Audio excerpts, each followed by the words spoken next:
Salut et bienvenue pour le film au pif.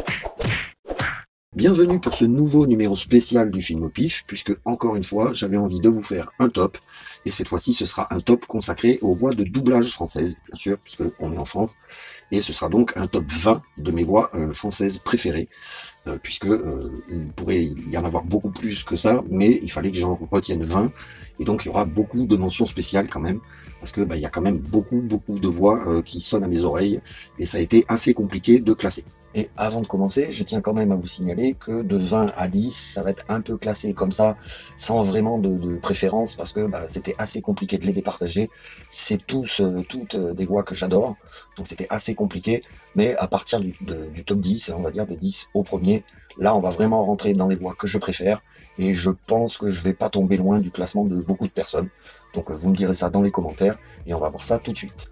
Et on commence avec la 20e position, où j'ai décidé de mettre Bernard Thiéfaine, qui était un acteur de doublage qui nous a quitté assez récemment, puisqu'il nous a quitté en 2021. Il faut dire que dans les 4-5 dernières années, on en a perdu quand même pas mal, des très bons.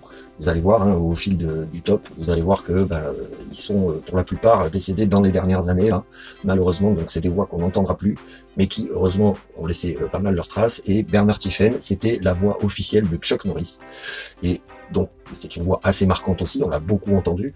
Bien entendu, il n'a pas doublé que Chuck Norris, puisque je crois qu'il a doublé aussi Christopher Walken, pas mal. Il a dû doubler aussi James Caan. Enfin, il a doublé beaucoup de monde, parfois même pour un one-shot. C'est une voix qu'on connaît bien, mais officiellement, c'est la voix de Chuck Norris. À la 19e place, j'ai choisi de mettre une voix féminine.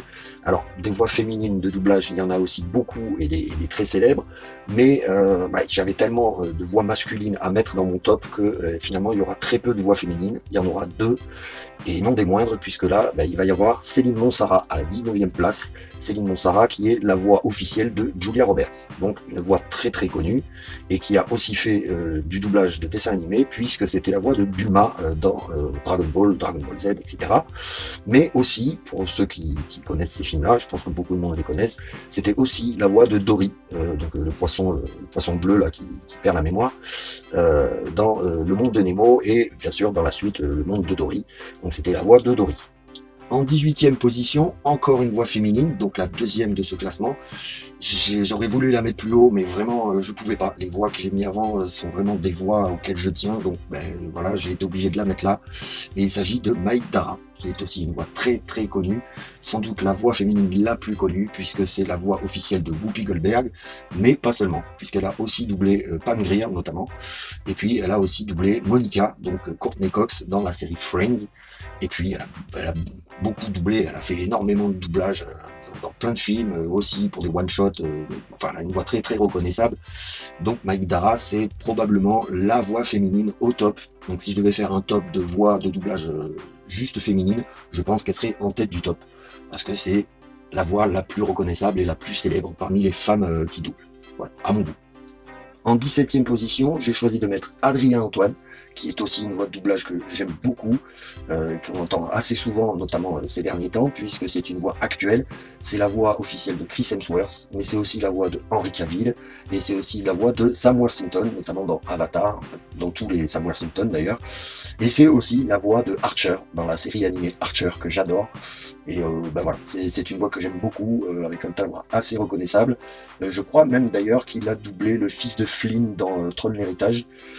Donc voilà, c'est une voix qu'on entend pas mal dans ces dernières années, et sur laquelle je pense on va compter encore pas mal de temps. À la 16e position, j'ai mis Emmanuel Kirsen, qui a une voix de doublage que j'aime beaucoup. C'est la voix officielle de Sean Penn, et c'est en plus un mec qui a l'air assez abordable, puisque j'ai eu l'occasion de lui parler sur Facebook. Et voilà, c'est un mec qui a l'air assez simple, qui en plus a l'air d'être assez passionné de musique et tout ça, donc c'est vraiment un mec que j'aime bien, et j'adore sa voix, et même si, à part Sean Penn, il n'a pas tellement d'autres voix officielles, on l'entend beaucoup, il a beaucoup doublé, même pour des one-shots, des personnages secondaires ou quoi, c'est une voix qu'on entend beaucoup et qu'on reconnaît pas mal aussi. En 15e place, j'ai mis Luc Hamet, qui est un acteur de doublage qu'on entend un peu moins, puisque c'était la voix officielle de Michael J. Fox, et qu'on sait tous malheureusement ce qui arrive à Michael J. Fox. C'est donc un acteur qui tourne beaucoup moins, donc forcément Luc Hamet, on l'entend beaucoup moins. Mais c'est un acteur qu'on a beaucoup entendu, notamment pendant la période Michael J. Fox, donc dans Les Retours vers le futur, dans La manière forte, dans des films comme ça. C'est aussi la voix de Roger Rabbit, et c'est aussi une voix de doublage de dessin animé beaucoup, puisque il doublait notamment dans les années 90 les Looney Tunes. Donc voilà, Luc Hamet, c'est aussi une voix très très connue, une voix assez adolescente même d'ailleurs un peu, qui fait une voix assez jeune finalement. Et c'est un acteur qui joue beaucoup au théâtre, puisque je crois savoir qu'il est propriétaire même de son théâtre et que donc il joue régulièrement tout le temps. Et je pense que sa salle est pleine régulièrement. Voilà. Donc c'est un très bon acteur, doublé d'un gars qui a l'air assez aussi sympathique, puisque pareil, c'est un comédien que j'ai eu l'occasion de parler avec lui sur Facebook encore une fois. Donc tout ça, c'est des mecs assez abordables, et ça fait plaisir, parce que bah, voilà, c'est des voix qu'on connaît depuis toujours, et le fait de savoir que bah, c'est des gars qu'on peut approcher facilement, ça fait vraiment plaisir.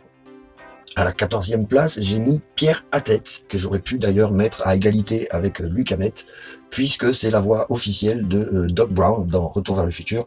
Donc on a eu Marty, maintenant on a Doc, et c'est aussi la voix d'ailleurs de Christopher Lloyd, encore une fois, dans Roger Rabbit.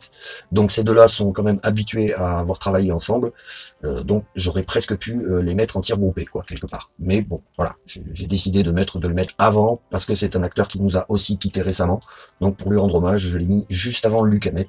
Je pense que si Luc Hamet voyait la vidéo, il m'en voudrait pas pour ça. Voilà.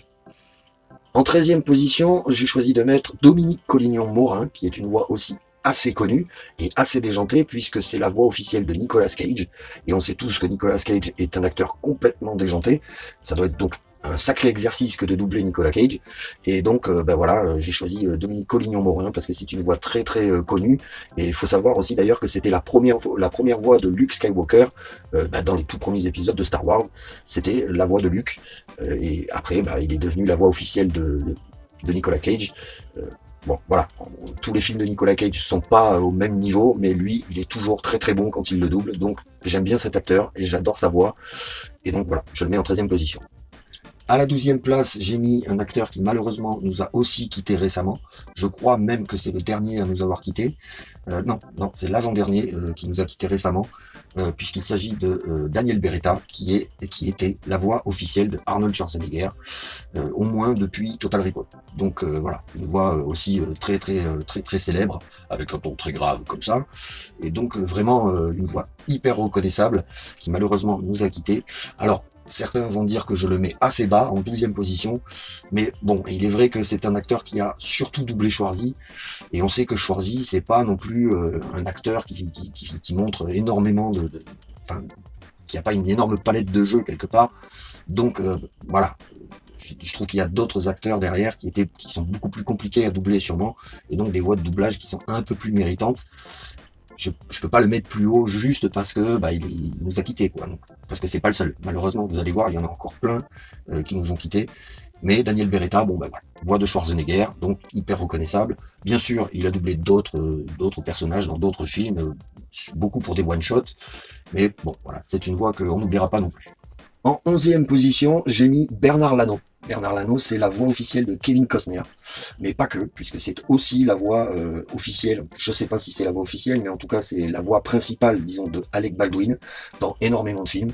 Donc Bernard Lano, qui a aussi une voix qu'on entend très très souvent, et qu'on connaît très bien, et qui assure vraiment à chaque fois. Donc voilà, Bernard Lano, il a aussi sa place dans ce top 20, et donc voilà, il sera à la 11e place.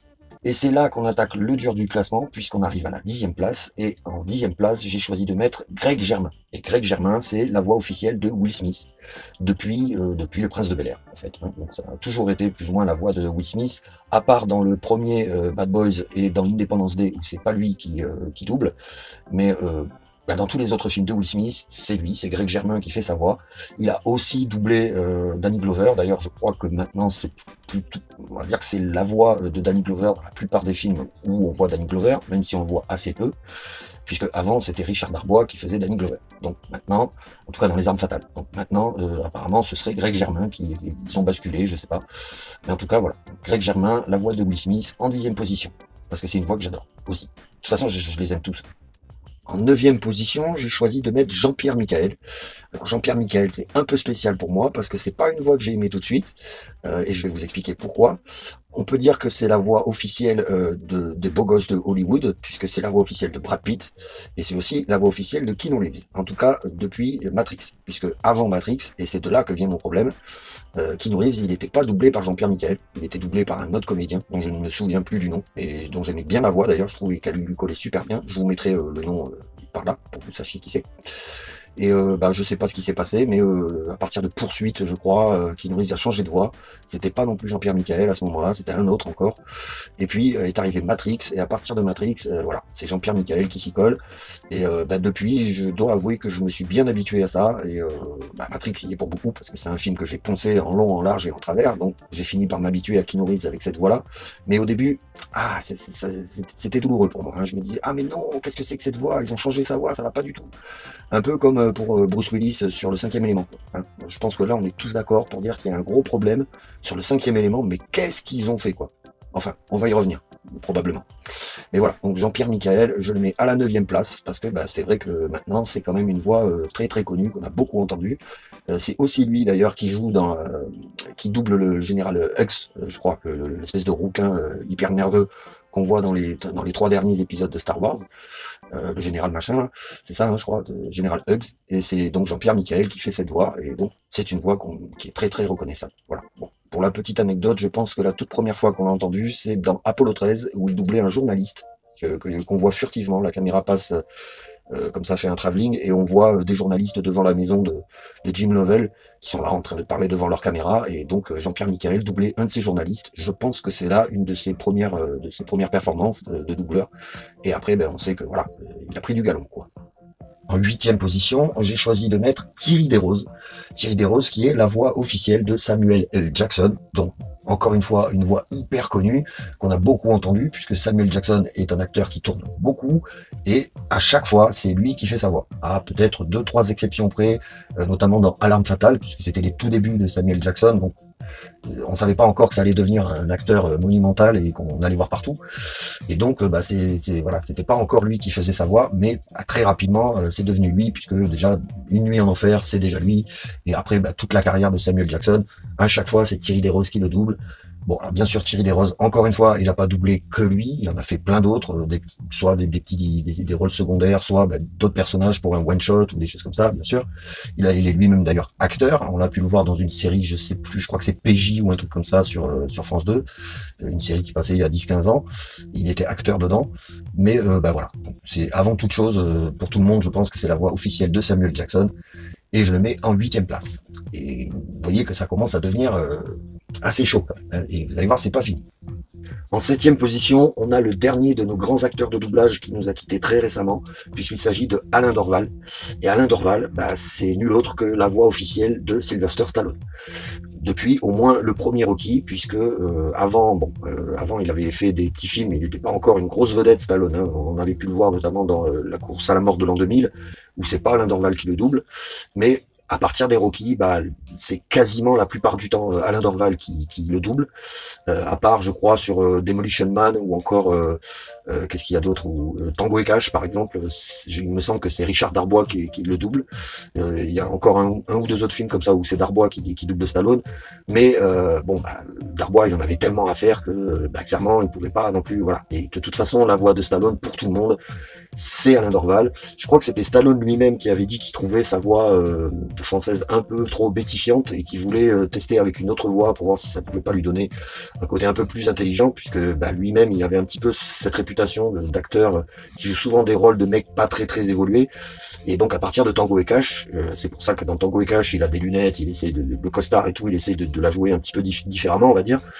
Et mais le public apparemment c'est un peu plein, il voulait récupérer la voix originale de Stallone, et donc il voulait récupérer Alain Dorval, même si Richard Darbois est très très bon. Je veux dire, la plupart du temps on voit pas la différence en fait, hein. Quand c'est Darbois qui double Stallone, ça passe aussi très très bien, mais bon, il n'empêche que ça reste Alain Dorval, sa voix officielle. C'était, voilà. Alain Dorval qui a aussi doublé pas mal d'autres acteurs, puisqu'il me semble qu'il a beaucoup doublé Nick Nolte notamment, et puis il avait doublé aussi dans le premier Alien, il avait doublé le personnage de Brett joué par Harry Dean Stanton. Donc voilà, je pense qu'à chaque fois qu'on l'entend, on sait que c'est lui, quoi. Il a vraiment une voix, enfin il avait une voix vraiment très particulière, et donc voilà, ultra reconnaissable. En sixième position, et ça me fend un peu le cœur parce que je pouvais pas le mettre plus haut, parce que devant lui il y a encore du plus lourd, mais c'est vraiment une voix de doublage que j'adore tout particulièrement, puisqu'il s'agit de la voix de Emmanuel Curtil, qui est la voix officielle de Jim Carrey, mais aussi la voix officielle de Matthew Perry dans Friends, en tout cas dans les 7 ou 8 premières saisons de Friends, puisqu'après ça a changé pour des histoires enfin il y a eu des histoires de salaire, qu'ils voulaient pas leur monter leur salaire ou un truc comme ça, donc du coup il y a 2 ou 3 comédiens de Friends, de comédiens de doublage de Friends qui ont décidé de quitter le navire parce qu'ils se sont pas entendus avec la production pour pouvoir un petit peu palper un peu plus, quoi, hein. Et malheureusement, sur les 2-3 dernières saisons de la série, c'est plus eux. Donc ça change pas mal le truc, même si on finit par s'y faire. Mais bon, voilà, la voix de Chandler, c'est Emmanuel Curtil, je pense, pour tout le monde et pour toujours. Voilà. Et c'est aussi la voix de Mike Myers dans tous ses films, hein, que ce soit Austin Powers, que ce soit Wayne's World. Voilà, c'est très très souvent la voix de Mike Myers. Et je pense que Emmanuel Curtil, c'est une voix qu'on connaît tous, parce qu'en plus c'est une voix qui fait beaucoup de publicité radio. Je sais plus de quelle radio il s'agit, mais enfin bon, je crois que c'est Skyrock ou un truc comme ça. Il est la voix officielle. Vous savez, hein, il y a toujours une voix de doublage. Il y a eu la voix de Patrick Poivet, il y a eu la voix de Richard Darbois, il y a la voix d'Emmanuel Curtil. Chaque radio a un petit peu sa voix comme ça de doublage. Donc Emmanuel Curtil, voilà. C'était d'ailleurs aussi, à savoir, c'était la voix de Zach Morris dans Sauvé par le Gong. Donc ça fait très très longtemps qu'on l'entend en fait, Emmanuel Curtil, et c'est une voix à laquelle on est super habitué. Et c'est une voix qui passe partout. En fait, il a une voix géniale. Et en plus, il est capable vraiment de jouer une palette immense. Parce que quand même, pour pouvoir doubler Jim Carrey, je pense qu'il faut en avoir sous le pied, quoi. Et à mon goût, c'est son cas. Donc Emmanuel Curtil, 6e position. Voilà. Et puis, petit rajout de dernière minute, un acteur que je vais mettre à la 6e place ex aequo avec Emmanuel Curtil, parce que, bon, de toute façon, je pouvais pas les mettre plus haut, il y a vraiment trop d'humour devant eux, mais pour moi, c'est quand même une des plus grandes voix de doublage de tous les temps, qui fait partie en plus de cette génération dorée qui nous quitte peu à peu les uns après les autres, qui comprend notamment Jack France, Patrick Poivet, Medondo ou encore Alain Dorval, par exemple. Bon, lui, il est encore vivant, puisqu'il s'agit de Patrick Flersheim, qui est la voix officielle de Michael Douglas, au moins depuis la fin des années 80, début 90. Donc ça fait quand même très très longtemps qu'on entend cette voix. Et en plus de ça, il a pu doubler, enfin en tout cas c'est une des voix les plus régulières de Robin Williams, puisqu'il a pu le doubler notamment sur Madame Doubtfire, ou encore Good Morning Vietnam, par exemple. Et puis il a aussi doublé Kurt Russell, notamment dans The Thing de 1982 de John Carpenter, où il double vraiment super bien Kurt Russell. C'est une voix qui lui va bien aussi, même si Kurt Russell d'habitude a une autre voix, mais là bon, cette voix-là lui va super bien aussi. En tout cas dans The Thing c'est parfait. Et puis il a aussi pu doubler Bruce Campbell sur Evil Dead 3, l'Armée des Ténèbres, qui est une voix aussi qui lui colle super bien. D'ailleurs j'aurais voulu qu'il récupère cette voix pour la série Ash vs Evil Dead, mais c'est pas le cas. Même si la voix qu'ils lui ont mis est quand même assez sympa finalement. Et puis la série est vraiment géniale. Mais bon, voilà, Patrick Flersheim, pour moi, il fallait qu'il soit dans ce top, et il fallait qu'il soit assez haut, parce que c'est vraiment une voix que j'adore, elle est géniale. Enfin, il a une voix géniale, voilà. Bon. Et ce sera le seul ex aequo de ce top, donc. En 5e position, j'ai choisi de mettre Jean-Claude Michel. Alors Jean-Claude Michel, c'est une voix immense, qui est une des premières à nous avoir quittés, enfin, une des premières, non, mais il nous a quittés quand même maintenant il y a pas mal de temps, parce que je crois que c'était à la fin des années 90, et c'était pas n'importe qui, puisque c'était la voix officielle de Clint Eastwood. On va dire, je pense, depuis la fin des années 70, dans les Inspecteurs Harry et tout ça, c'était la voix de Clint Eastwood jusqu'à la fin des années 90, mais c'était aussi la voix officielle de Sean Connery, et la voix officielle de Leslie Nielsen dans les Y a-t-il un flic et tout ça. Et donc c'est une voix que j'adorais, avec un timbre aussi assez grave et tout ça. C'était vraiment, tout ça c'était des acteurs de doublage. Enfin vraiment voilà, il nous manque quoi. Vraiment lui il me manque beaucoup. C'est une voix que j'adorais. Et il y a vraiment des répliques qui me sonnent encore dans les oreilles avec sa voix. Et c'est dommage. Mais bon, voilà, tout s'arrête à un moment donné pour tout le monde. Et malheureusement lui ça fait déjà une bonne vingtaine d'années, même presque 25 ans maintenant qu'on l'a plus. Même s'il nous reste encore les films qu'il a doublés, on peut les voir et les revoir, hein, c'est pas le problème, mais c'est vrai que bon voilà, c'est des voix qui s'effacent petit à petit, peut-être les nouvelles générations ne le connaissent plus, ils sont pas habitués à lui, Sean Connery, déjà ça fait un moment aussi qu'il est plus là, et qu'il tourne plus, mais déjà dans ses derniers films, comme La Ligue des Gentlemen Extraordinaires, c'était plus lui, c'était un autre doubleur, et Clint Eastwood, même s'il continue encore aujourd'hui, maintenant il a une nouvelle voix de doublage, et je pense que la plupart des jeunes, enfin nouvelle génération qui aurait vu les films de Clint Eastwood sont pas habitués à cette ancienne voix qu'on connaissait par cœur, quoi. Mais je pense que dans les nouvelles générations, hein, c'est-à-dire parmi les plus jeunes qui auraient vu les films de Clint Eastwood, maintenant, voilà, ils se sont habitués à la nouvelle voix. Moi, je continue à dire la nouvelle voix, même si ça fait longtemps maintenant que c'est plus Jean-Claude Michel. Mais ouais, moi, pour moi, ce sera toujours Jean-Claude Michel, la voix de Clint Eastwood. Même si au tout début, du tout début, c'était pas du tout la voix de Clint Eastwood. Hein, dans les dollars, là, dans Le Bon, la Brute et le Truand, pour une poignée de dollars et tout ça, c'était pas du tout Jean-Claude Michel qui le doublait. Mais on s'y est fait à partir de l'inspecteur Harry et tout ça. Vraiment, on s'est fait à cette voix-là, elle lui collait très très bien, c'était une voix de gros dur comme ça, c'était parfait. Et en plus, c'est une voix qui collait aussi très bien aux autres, donc voilà, vraiment une grande voix de doublage, à mon goût. En quatrième position, encore une immense perte pour le milieu du doublage et le milieu du cinéma en règle générale, puisqu'il s'agit de Medondo, qui est aussi un acteur qui a disparu maintenant il y a 2 ou 3 ans, qui était la voix officielle de Eddie Murphy, mais bon, qui a doublé énormément d'autres acteurs, hein, notamment Carl Weathers dans les premiers Rocky, hein, il doublait donc Apollo Creed, c'est aussi la voix de l'âne dans Shrek. Donc c'était vraiment une voix voilà. En général, il doublait des personnages blacks, bien évidemment, puisqu'il était lui-même un acteur de couleur.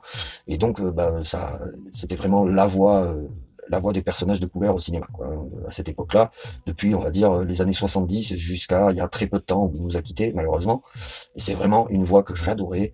Et je pense que beaucoup de gens, quand ils essayent un petit peu genre d'imiter les blacks au cinéma et tout machin, ils font un petit peu inconsciemment, ils prennent la voix de Medondo. Enfin, en tout cas, ils essayent de prendre la voix de Medondo parce que c'était vraiment un acteur. C'était phénoménal ce qu'il faisait. Vraiment, il se donnait à 150%, à 200% même dans ses rôles. Je crois que c'est un petit peu d'ailleurs ce qui l'a épuisé. Un petit peu comme Louis de Funès, hein, qui donnait tout jusqu'à l'épuisement total de son corps. Et Medondo, c'était un peu ça aussi. Il avait beau être juste derrière un micro et juste enregistrer ses voix. Tout le monde disait qu'il était tout le temps à fond, il donnait tout ce qu'il avait, et ça s'entend. De toute façon, ça s'entendait dans tous les rôles qu'il a doublés, ça s'entend qu'il est toujours à fond, il est toujours génial. Et parfois même, il sauve un film, parce que il y a des films qui étaient pas tip top, et tout de suite, le fait d'entendre sa voix, ça sauvait le truc, quoi. Et donc, voilà, encore un acteur qu'on regrette énormément. Et là, on arrive dans le top 3, et vous allez voir que c'est du très lourd. C'était difficile de choisir dans quel ordre j'allais les mettre, mais bon, par la force des choses, on va dire, j'ai décidé en 3e position de mettre Patrick Poivet. Patrick Poivet qui était la voix officielle de Bruce Willis, mais qui a aussi été la première voix de Tom Cruise. Et je crois même qu'il a doublé aussi Mickey Rourke dans les années 80 ou quelque chose comme ça, il me semble. Hein, mais en tout cas, bon, Patrick Poivet, la voix officielle de Bruce Willis, incontournable, à tel point, comme je vous disais un petit peu plus tôt, que dans le 5e élément, quand ils ont décidé de prendre un autre acteur pour doubler Bruce Willis, c'est pas possible. C'est encore un défaut du 5e élément. Si vous avez vu les précédentes vidéos, vous savez que c'est pas un film que, voilà, avec le temps, c'est un film que je porte de moins en moins dans mon cœur. Il y a toujours une part de, j'apprécie le spectacle visuel, si on veut. Mais ce film, pour moi, il a quand même beaucoup de défauts. Là, en voilà un nouveau. Le fait de ne pas avoir pris Patrick Poivet pour faire la voix de Bruce Willis, mais d'où ça sort. C'est genre, ça devrait être puni par la loi, un truc pareil. C'est honteux, en fait. Je veux dire, à quel moment les mecs se sont dit, non, ça va pas, non, on va pas prendre Patrick Poivet, non, c'est pas bien. Non, mais, enfin, je veux dire, je sais pas si c'est une décision de Luc Besson ou quoi, mais là, franchement, il a craqué. C'est peut-être pas la première fois qu'il craque, hein, mais là, sur ce coup-là, il a vraiment craqué. En tout cas, c'est mon avis. Voilà, donc Patrick Poivet, une voix incontournable, et encore un d'ailleurs, qui nous a quittés il y a très peu de temps, il y a genre 2 ans, ou un truc comme ça. Donc encore une voix qu'on n'entendra plus, malheureusement. Bon, on sait aussi que Bruce Willis, c'est un petit peu pareil, enfin, il est toujours vivant, mais bon, sa carrière est terminée, c'est un acteur qu'on verra probablement plus jamais. Donc, voilà, on perd Bruce Willis et on perd sa voix de doublage. Malheureusement, voilà. Mais il nous reste de bons souvenirs.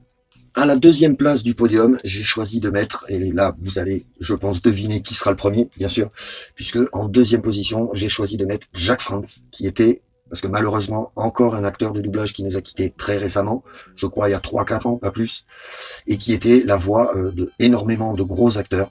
Donc c'est aussi ce qui fait que je l'ai mis en 2e position, parce qu'il n'était pas seulement la voix d'un acteur, mais la voix de plusieurs acteurs, dont notamment Robert De Niro. Donc c'est vraiment très très grande voix. La voix aussi de Mel Gibson. Donc Robert De Niro et Mel Gibson ont perdu leur voix française. On a perdu leur voix française en fait. Et puis c'était aussi la voix de John Goodman. Et tout ça, c'est des acteurs qui sont encore là et qui aujourd'hui sont un petit peu forcés d'être doublés par d'autres personnes. Heureusement, Jack France a quand même réussi à faire le doublage de Niro dans Irishman avant de partir. Donc, comme c'est assez récent, il y a encore pas mal de films avec ces acteurs-là qui sont sortis, qui ont encore sa voix, qui bénéficient encore de la présence de sa voix. Mais c'est vrai qu'à partir de là, ça va être compliqué. Notamment, je crois que sur L'Arme Fatale 5, qui est en train de tourner Mel Gibson, ce sera forcément plus Jack France. Donc ça va faire bizarre d'avoir Riggs avec une autre voix. Alors que, au contraire, Danny Glover, lui, aura toujours la voix de Richard Darbois qui est toujours là, heureusement. Et donc, on va en arriver à la première place. Mais avant ça, il faut que je fasse quelques petites mentions quand même. Et il faut que je vous prévienne que des mentions, il va y en avoir pas mal, parce qu'il y a quand même pas mal d'acteurs que j'ai pas pu rentrer dans mon top 20, malheureusement. Ou alors il aurait fallu faire plein d'égalités. Mais je vais juste parler d'eux comme ça rapidement, et parce que je tenais quand même à parler d'eux, parce qu'ils sont très très bons et qu'ils ont des voix aussi tout à fait reconnaissables. Donc voilà, je vais vous en parler. À commencer par la voix de Al Pacino, qui était interprété par José Lucioni, qui lui aussi malheureusement nous a quittés en 2022. Donc vous voyez que c'est un peu l'hécatombe ces dernières années. On est en train de perdre toutes les voix de doublage qu'on connaissait tant et qu'on aimait tant. Donc malheureusement, voilà. Donc José Lucioni, que j'ai pas mis dans mon top 20, mais il aurait eu sa place, vous comprenez bien. Voix de Al Pacino, donc voilà, encore une voix mémorable, quoi, hein, bien sûr. Il y aurait aussi la voix de Bruno Coel, qui est la voix officielle de Johnny Depp. Même si Johnny Depp a été doublé par certains autres acteurs, notamment dans Las Vegas Parano par Emmanuel Curtil, j'ai oublié de le dire tout à l'heure. C'est vrai qu'Emmanuel Curtil a eu l'occasion de doubler Johnny Depp. D'ailleurs, il y avait aussi Dominique Collignon-Morin qui doublait Benicio del Toro dans Las Vegas Parano. Donc voilà, on avait un beau couple de voix de doublage à ce moment-là. Mais la plupart du temps, c'est Bruno Coel qui double Johnny Depp dans Pirates des Caraïbes, dans Sleepy Hollow, dans la plupart des films de Johnny Depp en fait. Hein.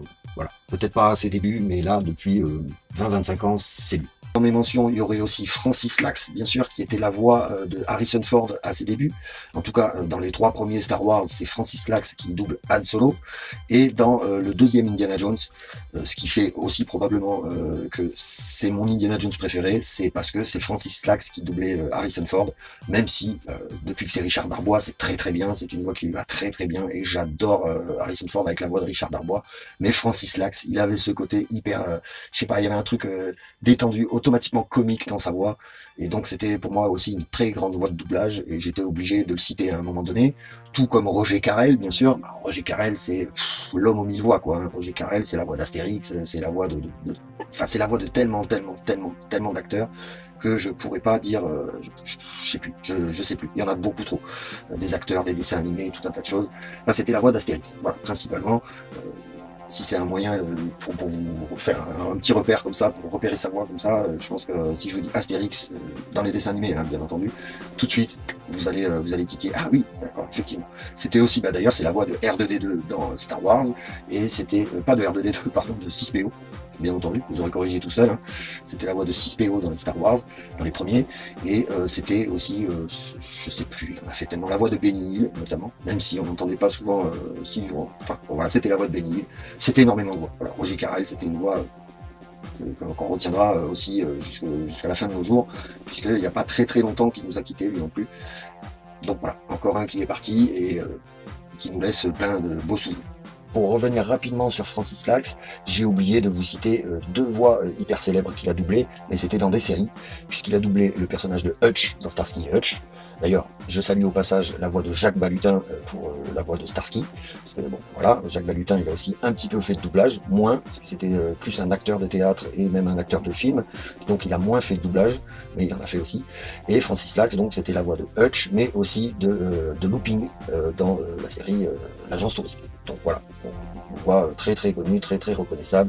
Il en a fait encore plein d'autres, hein, Francis Lax, j'en oublie comme ça, mais il en a fait plein d'autres. Magnum, par exemple, il a fait la voix de Magnum, donc il a beaucoup doublé de séries.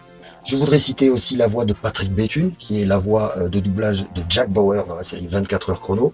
Si vous regardez un petit peu les épisodes du film au pif, vous savez que j'adore 24 heures chrono, c'est pour moi la meilleure série de tous les temps.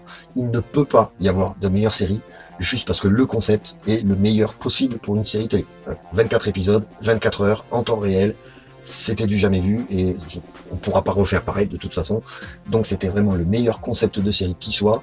En plus de ça, le contenu était vraiment au top. Ça donnait vraiment envie de suivre la série, de pas lâcher. C'était hyper addictif. Pas moyen de décrocher à la fin d'un épisode, obligé d'enchaîner sur le suivant. Ça marchait même en fin de saison d'ailleurs, hein, obligé d'enchaîner avec la suivante pour savoir ce qui est arrivé au personnage entre les deux saisons. Donc c'est vraiment pour moi la meilleure série de tous les temps. Alors, vous avez le droit de pas être d'accord. Tout à fait. Il y en a plein qui vont dire oui, mais il y en a que pour Jack Bauer par-ci, le mec il est indestructible, c'est un super-héros, etc. Bon bref, pour moi, c'est la meilleure série de tous les temps, dans la veine des Die Hard, de tout ça. C'est une des premières séries à proposer vraiment un cahier des charges presque cinématographique à la télé. Et c'est aussi, je pense, grâce à cette série qu'aujourd'hui on a vraiment des grosses séries hyper qualitatives à la télé, ce qui n'était pas trop le cas avant. Il n'y en avait quasiment pas, à part peut-être X-Files à la rigueur, et encore, si on regarde aujourd'hui X-Files, ça a pris un petit coup dans l'aile, mais il y avait aussi Code Quantum, qui était aussi de très bonne qualité, mais dans l'ensemble, les séries, ça faisait très studio, ça faisait très peu de moyens, enfin voilà, c'était toujours tourné à la va-vite et tout, alors que 24 heures chrono, ça faisait vraiment cinéma à la télé, voilà, moi je trouve. Donc, je tenais à citer la voix de Patrick Béthune, qui est donc la voix de Jack Bauer, mais qu'on a aussi entendu dans beaucoup d'autres films, puisque c'est encore un acteur en fonction, et on l'entend assez souvent, notamment depuis qu'il a fait Jack Bauer, puisque c'est avec cette voix-là qu'il a percé. Et depuis, c'est devenu une voix assez célèbre.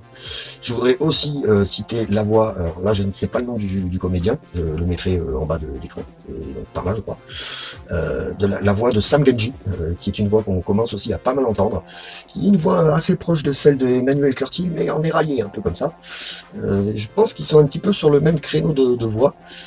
Bon, j'aurais toujours une petite préférence pour Emmanuel Curtil, mais j'aime bien aussi la voix de Sam Gamgee dans Le Seigneur des Anneaux, et donc c'est une voix que je pense on n'a pas fini d'entendre aussi. Et puis mes dernières mentions spéciales vont aller à des comédiens de doublage qui sont pas vraiment des comédiens de doublage la plupart du temps, plutôt des acteurs, soit qui se sont eux-mêmes doublés, soit qui, à une occasion spéciale, ont doublé d'autres acteurs. Je pense notamment à Gérard Depardieu qui a doublé John Travolta sur Blowout de Brian De Palma.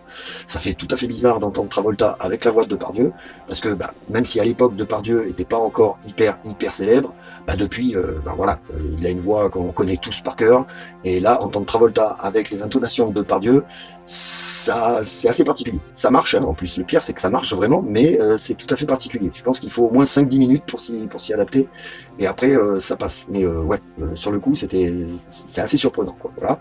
On va aussi avoir dans le genre Daniel Russo, hein, Daniel Russo qui est un acteur de théâtre et de cinéma, qu'on a beaucoup vu, même s'il a jamais vraiment eu de très gros rôles. On l'a beaucoup vu dans des seconds rôles de flic ou dans des comédies ou des choses comme ça. Il a une voix aussi très reconnaissable. Il a notamment doublé aussi Travolta, notamment dans Broken Arrow. Il a doublé, comment il s'appelle, Danny DeVito dans Jumeaux. Et donc, c'est un très bon acteur de doublage, mais ça reste occasionnel pour lui quand même.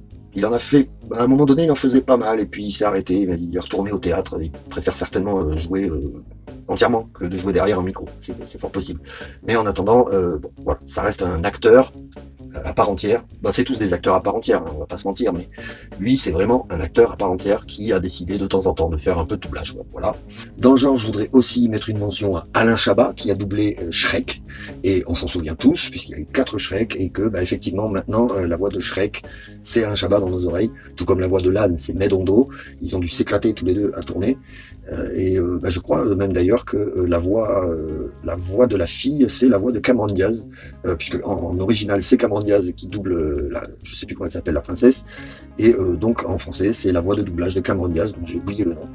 Mais pour en revenir à Alain Chabat, c'était vraiment un one-shot, parce que je crois pas qu'on l'ait re-entendu doubler quoi que ce soit d'autre derrière, mais en attendant, sur Shrek, ça marche super bien, et donc, petite mention pour lui.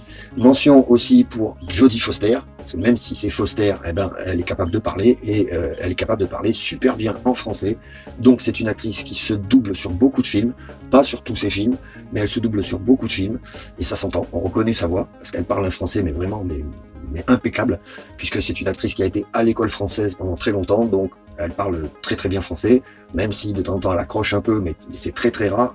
Je veux dire, elle parle mieux français que moi je parle anglais, par exemple. Donc mention à Jodie Foster pour son auto-doublage, comme elle a pu le faire dans beaucoup de ses films. Moins au début, mais là, depuis quelques années, elle se double assez souvent. Je pense sur Contact, je crois que c'est elle qui se double, ou même dans Elysium, c'est elle qui se double. Je crois dans Panic Room aussi, à vérifier, mais bon, elle se double assez souvent. Donc voilà, Jodie Foster. Donc voilà pour les mentions, et je crois que j'ai oublié personne. Ah si, j'ai oublié Brigitte Lecordier, à qui je voudrais aussi mettre une bonne mention, parce que Brigitte Lecordier, c'est moins une actrice de doublage de cinéma, c'est plus une actrice de doublage de dessin animé, mais elle nous a accompagné toute notre enfance, puisqu'elle avait tendance à doubler tous les petits garçons qu'il pouvait y avoir dans les dessins animés ou dans les séries télé, et donc notamment Son Goku, c'était elle, le petit Son Goku, hein, pas l'adulte après, même si elle a doublé après Son Gohan, donc les fils de Goku, et donc elle a fait plein d'autres comme ça, d'autres doublages souvent des petits garçons dans les dessins animés et parfois même dans certains films. Et puis dernière petite mention, et non des moindres, que j'ai complètement oublié de citer au moment du tournage, et je m'en excuse parce que c'est un sacrilège, une voix qui aurait pu largement faire partie de mon classement, sauf que honte à moi, j'y ai pas du tout pensé au moment du tournage, puisqu'il s'agit de l'immense voix de Jean-Pierre Moulin, qui n'est autre que la voix de Jack Nicholson, donc du Joker et tout ça, et aussi et surtout de Hannibal Lecter, donc de Anthony Hopkins. Donc vous voyez que encore une fois, on a affaire à du très très lourd. Comme je l'avais oublié, il fallait absolument que je le cite, donc le voilà. Et on en arrive donc à mon numéro 1 des voix de doublage françaises, et je pense que tout le monde sera d'accord avec moi, puisqu'il s'agit de Richard Darbois, la grosse voix d'une certaine radio très connue, la plus connue en France, mais bien entendu, je dis ça pour rigoler, parce que avant d'être la grosse voix de l'énergie, hein, pour ne pas la citer, c'est surtout la voix de énormément d'acteurs. Je crois que qui n'y est pas passé, hein, puisqu'il a doublé, bien sûr c'est la voix officielle de Harrison Ford, mais c'est aussi la voix de Richard Gere, ça a été la voix de Schwarzenegger à ses débuts, la voix de Stallone, la voie de Danny Glover dans Les Armes Fatales. Enfin voilà, Richard Darbois, je pense qu'il a doublé quasiment tout le monde, il a même doublé George Clooney dans Une nuit en enfer. Enfin bon, voilà.